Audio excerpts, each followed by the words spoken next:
ఒక మనిషి తలుచుకుంటే వాళ్ళ లైఫ్లో వాడు ఏదైనా అచీవ్ చేయగలడు. బట్ వాళ్ళ లోపల ఉన్న సెల్ఫ్ డౌట్ వాడిని ఆపేస్తారు. అలాంటి సెల్ఫ్ డౌట్ని పుట్టించింది వాళ్ళ చుట్టుపక్కల ఉన్న మనుషులు. చాప్టర్ 3 శ్లోక్ నెంబర్ 22లో శ్రీకృష్ణుడు చెప్తున్నారు, పార్థ, ఈ 3 లోకంలో నాకు ఎలాంటి కర్మం లేదు, ఎలాంటి కర్తవ్యం లేదు, ఎలాంటి రిజల్ట్స్ మీద ఎక్స్పెక్టేషన్ లేదు, అయినా నేను నా కర్మంని చేస్తున్నా. లిటరలీ మనకి సుఖం ఇచ్చింది భగవంతుడు, మనకి ఆనందం ఇచ్చింది భగవంతుడు. అలాంటి భగవంతుడికి కర్మం ఏంటి, ఆ కర్మంతో వచ్చే రిజల్ట్స్ ఏంటి?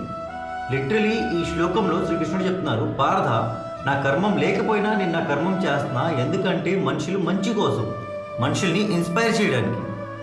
ఇక్కడ ఈ శ్లోకంలో శ్రీకృష్ణుడు మెసేజ్ ఏంటంటే, పార్థ, నువ్వు చేసే కర్మం వల్ల నలుగురికి మంచి జరగవచ్చు, నలుగురికి చెడు జరగవచ్చు.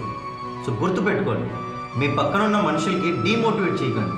వాళ్ళని హెల్ప్ చేయలేకపోయినా వాళ్ళ మీద ఎలిగేషన్స్, వాళ్ళ మీద నెగటివ్ ఇంపాక్ట్ చేయకండి.